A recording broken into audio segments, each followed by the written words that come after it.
Thomas Hill. Merci beaucoup d'être avec nous pour la suite de Culture Média. Dans un instant, nous recevrons l'humoriste Laurie Perret pour son spectacle À bientôt quelque part. Mais on est toujours avec nos deux experts médias, Émilie Lopez de Télé Loisirs et Damien Canives du Figaro, également présentateur du Buzz TV, bien sûr, pour faire un point sur les grilles de programmes qui se dessinent à la rentrée. Alors, je le disais, là où ça bouge le plus, c'est certainement du côté de l'info. C'est ce qui a particulièrement animé ce mercato 2025. Et alors, le départ le plus marquant, c'est bien sûr celui d'Anne-Sophie Lapix, qui est remerciée du 20h de France 2. Elle est remplacée à la rentrée par Léa Salamé. Alors, est-ce que pour vous, c'est une bonne ou une mauvaise idée de la part de France Télévisions? J'aimerais bien avoir votre regard là-dessus. Moi, je pense que c'est une bonne idée. Enfin, je pense pas que ce soit une bonne idée. Je vais être très honnête. Écoutez, je vais être très binaire. Je pense que ce n'est pas une bonne idée. Je pense que Léa Salamé sera néanmoins une très bonne présentatrice parce que c'est une excellente journaliste et qu'elle assurera évidemment son rôle aux commandes du 20h. Mais après, est-ce qu'elle est faite pour ça? Mais voilà, c'est la question. Et je pense que les téléspectateurs ne l'attendent pas forcément dans ce costume très étriqué de présentatrice du 20h. Je pense que les téléspectateurs ne l'attendent pas non plus dans cet exercice qui est très codifié. Pourquoi? Parce que les Français la plébiscitent aujourd'hui pour sa spontanéité, parce qu'elle est fraîche, parce qu'elle est rock. Dans quelle époque, exactement? Elle a réussi à casser justement son image d'intervieweuse très rigide qu'elle avait autrefois dans la matinale de France Inter. Grâce à quelle époque on a pu découvrir une femme qui était très pétillante, qui avait le sens de la répartie. Dans le 20h, elle va pas forcément pouvoir le mettre sur le devant de la scène. C'est pas l'esprit de la blagounette, effectivement. Après, peut-être Émilie Lopez qu'elle va réinventer aussi cet exercice du 20h. C'est peut-être ça qu'attend France Télévisions aussi. Peut-être France Télévisions, mais je suis pas sûre que les téléspectateurs aient envie de ça, en fait. Moi, je préférais le premier choix qu'ils avaient, à savoir Caroline Roux, que je trouve extraordinaire et qui, visiblement, c'était elle. Puis finalement, elle a dit non, j'y vais pas, j'y vais, mais j'ai peur. Non, j'y vais pas, mais j'ai peur. Moi, je suis très, très, très sceptique sur ce choix de Léa Salamé. Je la trouve très, très bien dans quelle époque. Effectivement, comme le disait Damien, elle s'est relancée d'une façon différente. Et cette espèce de mélange des genres pour les téléspectateurs, je trouve ça trop confusant. Pourquoi elle y va, selon vous? De l'argent, j'en sais rien, je ne sais pas. Le prestige. Sans doute, mais en fait, je pense qu'elle a plus de coups à prendre que de choses à y gagner. C'est ça que je trouve un petit peu dommage. Elle était tellement bien dans quelle époque. Elle aurait pu faire plein de choses totalement différentes, ou peut-être des passis ou des interviews, si elle a très envie de faire des interviews, mais des interviews à part du 20h. Là, je la vois pas en animatrice en présentatrice du 20h, parce que c'est pas animateur.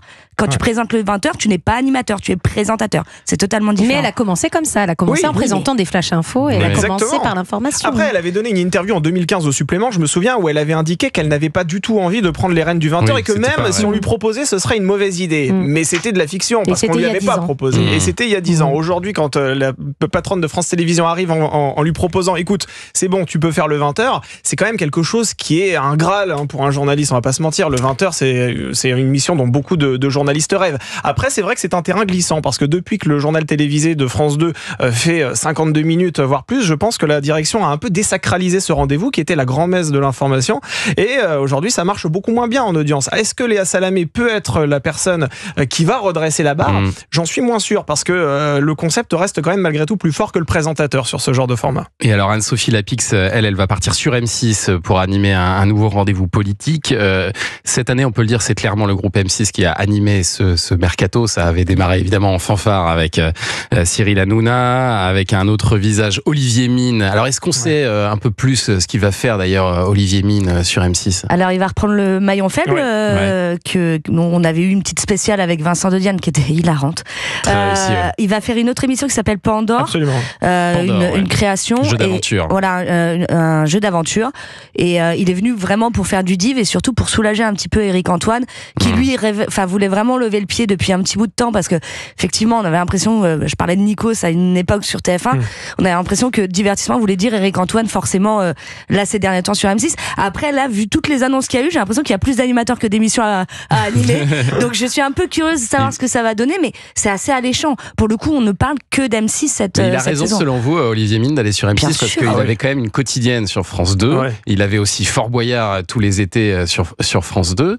On sait aussi que sur M6, si ça fonctionne pas, on peut vite partir. Oui, vous avez raison. Il avait une très belle place sur sur France Télévisions, étant donné qu'il animait Fort Boyard, tout le monde a son mot à dire également l'après-midi sur France 2, qui marchait bien. Mais je pense qu'à un moment donné, les animateurs, aussi stars soient-ils, ont besoin de considération. Et il n'a jamais été reçu par Delphine Ernotte, il n'a pas été reçu par Stéphane Sidbon-Gomez, le numéro 2, ou Alexandra Redamiel, la patronne des divertissements. Donc à partir de ce moment-là, je pense que quand on a atteint le niveau d'Olivier Mine, on demande autre chose, on demande un peu de considération, on veut de nouveaux projets. Et là, il était dans une espèce de forme ronronnante sur France Télévisions qui l'a poussé à aller voir ce qui se passait du côté d'M6. Et c'est vrai qu'il va avoir une très belle place et c'est un beau pied de nez pour France 2. Moi, ça fait quelques années que je fais ce métier. J'ai commencé, Damien n'était même pas né, je crois.